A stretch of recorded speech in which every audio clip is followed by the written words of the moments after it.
जयपुर से इस वक्त की बड़ी खबर। बीजेपी प्रदेश अध्यक्ष सतीश पूनिया ने कांग्रेस पर साधा निशाना। सतीश पूनिया बोले, गहलोत सरकार जुगाड़ के भरोसे चल रही। सतीश पूनिया ने अग्निपथ योजना को नौजवानों के हक में बताया। राष्ट्रपति उम्मीदवार द्रौपदी मुर्मू की जमकर की तारीफ। एक कार्यक्रम के दौरान सतीश पूनिया ने दिया है बयान। कहा, द्रौपदी मुर्मू में दिखता है आदिवासी और महिला का संगम। तो बड़ी खबर आप देख रहे हैं इस वक्त की जयपुर से। कमजोर होती हैं, उनमें विग्रह होता है, तो उसका कारण भारतीय जनता पार्टी नहीं है। उनका एक आंतरिक अपनी समस्या है, उनके आलाकमान की कमजोरी है, उनके पार्टी की अपनी कमजोरी है। और इसलिए पार्टी बीजेपी पर तहमत लगाना, ये तो एक सियासी बचाव का एक डिफेंस है, पुअर सा, कमजोर सा। मुझे लगता नहीं है, उन्होंने जिस प्रसंग में जो बात कही उसका उल्लेख ये था कि ERCP की जो राजनीति की जा रही है उसमें भी कांग्रेस कंस्ट्रक्टिव होती, रचनात्मक होती, तो ERCP लागू हो चुकी है। क्या 5 साल चल पाएगी ये सरकार? क्योंकि कई बार आप लोगों ने बयान दिया कि 5 साल नहीं निकालेंगे।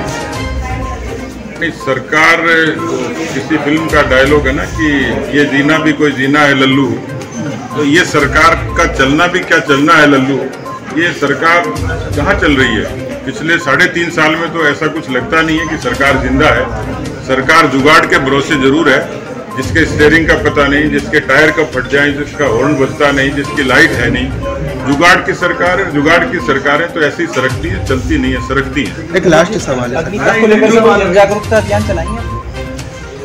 अग्निपथ के जरिए अग्निवीरों की भर्ती को देश के बहुत सारे अधिसंख्य नौजवान ने स्वीकार कर लिया है। उसकी खूबियां सामने आ गई है, क्योंकि सीधे तौर पर 25% को सेना में और ज्यादा अवसर हैं, 10% लोगों को स्थानीय पुलिस में आरक्षण है, उनको निजी क्षेत्रों में प्रोत्साहन मिलेगा, प्राथमिकता मिलेगी।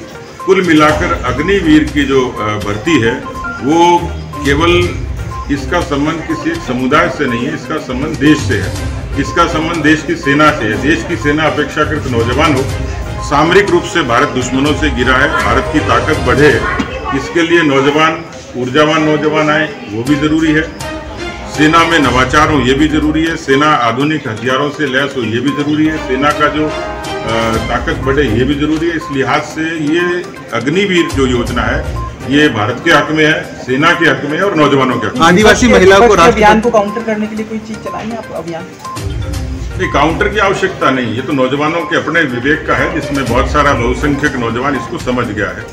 आपने राष्ट्रपति के उम्मीदवार के लिए द्रौपदी जी के लिए कहा है, तो देखिए कथनी और करनी की साम्यता साफ नजर आती है कि APJ अब्दुल कलाम साहब को इस देश का राष्ट्रपति बनाने में पूर्व स्वर्गीय प्रधानमंत्री अटल बिहारी वाजपेयी जी का, भारतीय जनता पार्टी का, NDA का बड़ा योगदान था। देश के उस समुदाय के, वंचित समुदाय के हमारे रामनाथ कोविंद जी, जो एक साधारण परिवार से, साधारण घर से आते थे, और आज उसी तरीके से जनजाति की हमारी बहन, जिसने बहुत विपरीत प्रतिकूल परिस्थितियों में शिक्षा के क्षेत्र में अलग जगाई, राज्यपाल के रूप में निर्विवाद भूमिका निभाई और वो शासन में भी रही, तो निष्कलंक रूप से उन्होंने काम किया।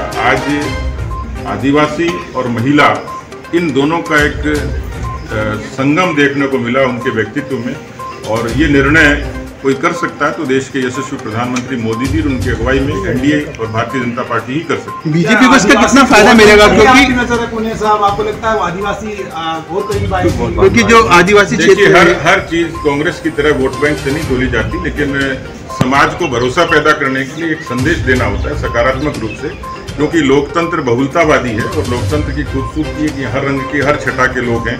उनका देश के लोकतंत्र में उनको अच्छी जिम्मेवारियां दी जाएं, अच्छी जगह वो सुशोभित हों, तो देश के लोगों में एक भरोसा पैदा होता है। इसलिए ये किसी वोट बैंक की पॉलिटिक्स का हिस्सा नहीं, लोगों में, जनजाति के लोगों में एक भरोसा पैदा करने का एक निर्णय है।